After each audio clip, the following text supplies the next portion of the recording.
I'm only going to take a minute here because I was told that technically any introduction over a minute and you're actually giving the speech to the person that is supposed to be talking.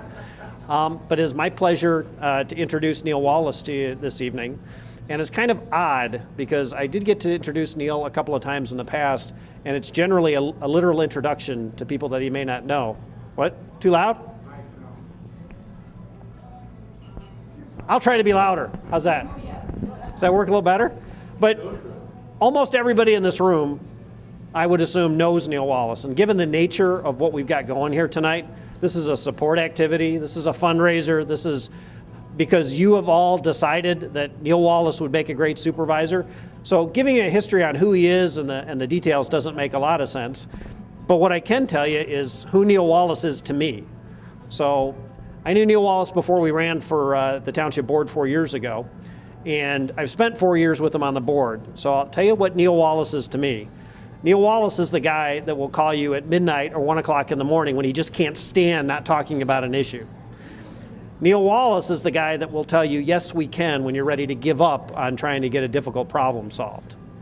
Neil Wallace is the guy that will answer any resident's question, usually within hours, and never leave somebody hanging. Neil Wallace is one of the best things that have happened since I've been on the board. Neil Wallace is the reason we've had the achievements that we've had so far in these 4 years. So I, like all of you, have come to the conclusion that the announcement that Neil Wallace is running for supervisor was one of the best things that I'd heard in a long time. And if you look at the other candidates and you look at the qualifications, there are very, very far distant second and third and fourth to Neil Wallace's qualifications. The problem is, in politics, we may deserve a great leader, but we don't get the leader we deserve. We get the leader we elect. And we have learned the hard way in Independence Township that you don't always elect the best candidate. You don't always elect the qualified candidate. You elect who you go out and fight for, and you get chosen to be in office. So being the best isn't enough. We're here tonight because we believe that we have to do something more to get Mr. Wallace elected. And with that, I'd like to bring Neil up to the microphone and tell a little bit about what we can do to help. Neil? For about the 10th time, just a few days ago, I had someone ask me, they don't live in the township, but they asked me, why are you running? And they asked me like they thought I was just a little bit nuts. And I thought of the flip answers right away and discarded those and said, look, the thing is, in my community for the last so many years, there's been a void in the leadership role. Even when he was there, it was a void. Now, we've done our best to fill it. Dave's hard work, Sheila when she was there, and Barb Pilata, her successor, and Bart Clark, who I think you, many of you know, have worked real hard, harder than we should have had to have worked to try and fill that void, and we've accomplished an awful lot. One of the things I'm proudest of that we accomplished, Sheila working with Dave and I, something that we promised in 2008 was to change the budget process in the township. So instead of it being something secret that happened at the last minute, it was something we studied all year long, and we really needed to in 2008.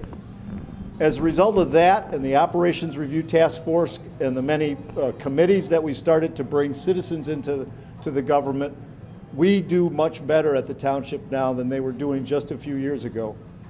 But more importantly, I don't think, frankly, that I was as qualified as I should be to be supervisor when I was elected to the board in 2008. I feel now, because of what I've been through these last 4 years, that I'm ready to do this service. I take it on as a responsibility, and that's the answer to why I'm doing it. The other thing is that as good as we've done, as many things as we've accomplished, I'm sure that we can do more. One of the things I really, really want to kick up to another notch is citizen participation. I think it is vitally important, and that when in the past we've had some people in township offices who thought they exclusively knew how to do things and do things right, and that's just nonsense. This is a really strong community, and we need to draw on the citizens to do that.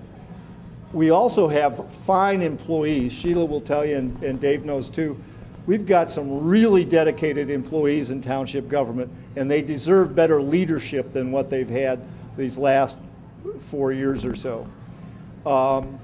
So that's something else I want to be able to give them. Another thing is, as a community, we have been very dynamic the whole time.